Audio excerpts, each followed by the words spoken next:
Lecture du livre des Actes des Apôtres.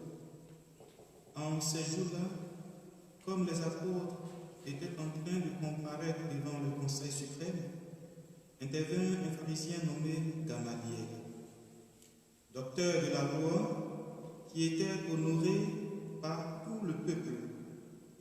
Il ordonna de faire sortir un instant. Puis il dit: Vous, Israélites, prenez garde à ce que vous allez faire à ces gens. Il y a un certain temps, se leva Pédaus, qui prétendait être quelqu'un, et à qui se ralliaient 400 hommes environ. Il a été supprimé, et tous ses partisans ont été mis en déroute et réduits à rien.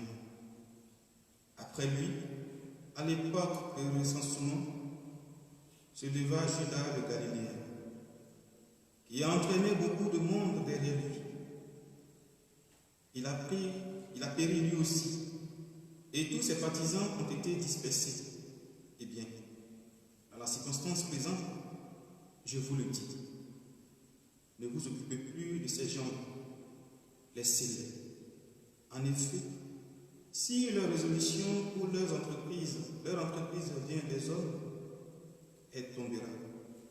Mais si elle vient de Dieu, vous ne pourrez pas les faire tomber. Ne risquez donc pas de vous trouver en guerre contre Dieu. Les membres du conseil se laissèrent convaincre. Ils rappelèrent alors les apôtres. Et après les avoir fait fouetter, il leur interdit de parler au nom de Jésus. Puis ils les relâchèrent. Quant à eux, quittant le conseil suprême, ils repartaient tout joyeux d'avoir été jugés dignes de subir des humiliations pour le nom de Jésus. Tous les jours, au temple et dans leur maison, sans cesse, ils enseignaient et annonçaient la bonne nouvelle. Le Christ, c'est Jésus. Parole du Seigneur. J'ai demandé une chose au Seigneur, habiter sa maison. J'ai demandé une chose au Seigneur, habiter sa maison. Le Seigneur est ma lumière et mon salut. De qui aurais-je crainte? Le Seigneur est le rempart de ma vie, devant qui tremblerai-je? J'ai demandé une chose au Seigneur, habiter sa maison. J'ai demandé une chose au Seigneur, la seule que je cherche, habiter la maison du Seigneur tous les jours de ma vie, pour admirer le Seigneur dans sa beauté et m'attacher à son temple. J'ai demandé une chose au Seigneur, habiter sa maison. J'en suis sûr, je verrai les bontés du Seigneur sur la terre des vivants. Espère le Seigneur, sois fort et bon courage. Espère le Seigneur. J'ai demandé une chose au Seigneur, habiter sa maison.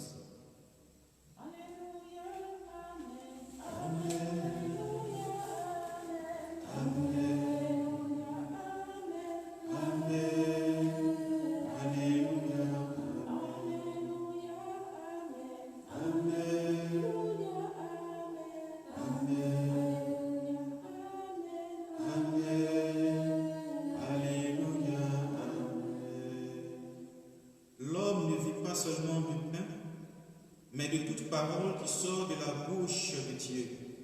Alléluia, Amen, Alléluia,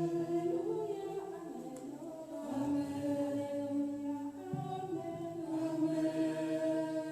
Alléluia, Le Seigneur soit avec vous. Et avec votre esprit. Évangile de Jésus-Christ selon Saint Jean. En ce temps-là, Jésus passa de l'autre côté de la mer de Galilée, le lac de Tibériade. Une grande foule le suivait parce qu'elle avait vu les signes qu'il accomplissait sur les malades. Jésus gravit la montagne et là, il était assis avec ses disciples. Or, la Pâque, la fête des Juifs, était proche. Jésus leva les yeux et vit une foule nombreuse venir à lui. Il dit à Philippe, « Où pourrions-nous acheter du pain pour qu'ils aient à manger ?» Il disait cela pour le mettre à l'épreuve, car il savait bien, lui, ce qu'il allait faire. Philippe lui répondit, « Le salaire de 200 journées ne suffirait pas pour que chacun reçoive un peu de pain. » Un de ses disciples, André, le frère de Simon-Pierre, lui dit, « Il y a là un jeune garçon qui a 5 pains d'orge et 2 poissons, mais qu'est-ce que cela pour tant de monde ?» Jésus dit, « Faites asseoir les gens. » Il y avait beaucoup d'aide à cet endroit. Il s'assit donc au nombre d'environ 5000 hommes. Alors, Jésus prit les pains et, après avoir rendu grâce, il les distribua aux convives. Il leur donna aussi du poisson autant qu'ils en voulaient. Quand ils eurent mangé à leur faim, il dit à ses disciples, « Ramassez les morceaux en surplus pour que rien ne se perde. » Ils les rassemblèrent et il remplit 12 paniers avec les morceaux des 5 pains d'orge restés en surplus pour ceux qui prenaient cette nourriture. À la vue du signe que Jésus avait accompli, les gens disaient, « C'est vraiment lui le prophète annoncé, celui qui vient dans le monde. » Mais Jésus savait qu'ils allaient venir l'enlever pour faire de lui leur roi. Alors, de nouveau, il se retira dans la montagne, lui seul.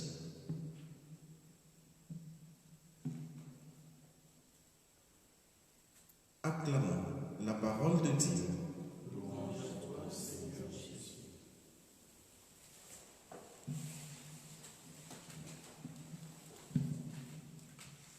Bien-aimés, chers frères et sœurs, la première lecture que nous avons entendue nous présente l'intervention de Gamaliel, ce pharisien, ce maître spirituel. Gamaliel qui a été le formateur de Saul, celui qui est devenu Paul. Gamaliel invite le Conseil suprême, invite ses collaborateurs à faire attention à leur manière de traiter les apôtres. Il invite le Grand Conseil à ne pas interférer dans l'annonce de l'Évangile, auquel cas ces derniers seront opposés non seulement à la foule, à l'Assemblée, mais également à Dieu. Il demande tout simplement, avec sagesse au Grand Conseil, au Conseil suprême, de laisser les apôtres, car si ce qu'ils font, ce qu'ils accomplissent, si cela vient de Dieu, alors cela va continuer. Mais si cela est une œuvre humaine, elle s'éteindra d'elle-même. Mais que le Conseil suprême arrête d'emmerder, arrête d'importuner les apôtres. Dans l'Évangile, nous voyons Jésus qui nous amène sur l'autre rive, sur les bords du lac de Tibériade. Jésus qui gravit la montagne, Jésus qui monte sur cette montagne avec ses disciples, avec ses apôtres. Sûrement, il voulait profiter d'un moment d'intimité avec eux. Jésus voulait se retrouver seul à seul avec ses apôtres, avec ses disciples, pour sûrement parler à leur cœur, pour leur donner l'enseignement, pour les nourrir. Mais étant là-bas, voici que Jésus va poser un geste simple, mais un geste également qui a changé le cours, je dirais, de la journée. L'Évangile nous dit, Jésus leva les yeux. Lorsque Jésus lève les yeux, il voit cette foule. Lorsque Jésus lève les yeux, il remarque que des gens arrivent de partout, arrivent des pour venir entendre son message, pour venir se nourrir de sa parole, pour venir au pied du Maître. Jésus demande donc à Philippe, où pourrions-nous trouver de la nourriture pour ces gens? Car Jésus a remarqué que cette foule qui vient à lui, cette foule de personnes faim, cette foule a besoin d'être nourrie. Certes, il y a la nourriture physique, mais il y a également cette nourriture spirituelle. Alors, nous voyons Philippe qui commence à réagir. Il dit, Seigneur, 200 de salaire de 200 journées de travail ne suffirait pas pour que chacun puisse recevoir un morceau de pain. Jusqu'à présent, on pourrait dire que les apôtres avaient une attitude. Cette attitude, c'était qu'ils avaient les yeux tournés sur Jésus ou sur leur propre personne. Jésus en levant les yeux et en demandant à Philippe, où pourrions-nous trouver de la nourriture? Jésus voulait tout simplement amener les apôtres à étendre leur regard. Il voulait amener les apôtres à prolonger leur regard, à agrandir ce regard, que ce regard ne soit pas seulement sur leur propre personne, mais que ce regard puisse se tendre autour d'eux, pour que les apôtres, ils puissent voir les autres, ils puissent voir ceux qui sont autour. Nous également, bien-aimés, chers frères et sœurs, l'évangile de ce jour nous invite à pouvoir étendre notre regard. Étendre notre regard autour de nous. Étendre notre regard à nos voisins. Étendre notre regard à toutes ces personnes qui marchent avec nous. Toutes ces personnes qui nous entourent. Toutes ces personnes qui sont dans notre environnement pour voir, pour assister, pour aider, pour partager avec ces personnes. Nous sommes invités en ce matin, mes frères et mes sœurs, à nous interroger. Est-ce que notre regard est uniquement porté sur notre propre personne ou bien si notre regard arrive à s'étendre aux autres? Où pourrions-nous acheter du pain pour qu'ils aient à manger? Où pourrions-nous acheter du pain? Si nous étions à la place de Philippe, nous pourrons peut-être avoir deux attitudes. La première attitude, c'est l'indifférence. La première attitude, c'est de dire, Seigneur, comment tu veux que nous puissions nourrir cette foule? Nous ne pouvons pas. Elle est nombreuse, cette foule. Ou on pourrait se dire, mais si ces personnes ont faim, pourquoi? Est-ce que cela m'intéresse? En quoi cela me concerne?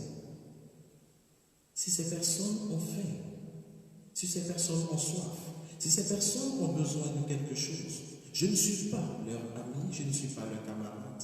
En quoi cela me concerne-t-il? C'est l'attitude, mes frères et mes sœurs, du désengagement. C'est l'attitude de l'indifférence. C'est l'attitude de celui ou de celle qui cherche à contourner le problème. La deuxième attitude qu'on pourrait avoir, c'est de faire exactement ce que Philippe a fait, commencer à faire les calculs. Bon, ils sont environ 5000. Or, si chacun mange environ 100 grammes, quand on fait un calcul rapide, ça nous fait environ 200 journées. 200 journées de travail.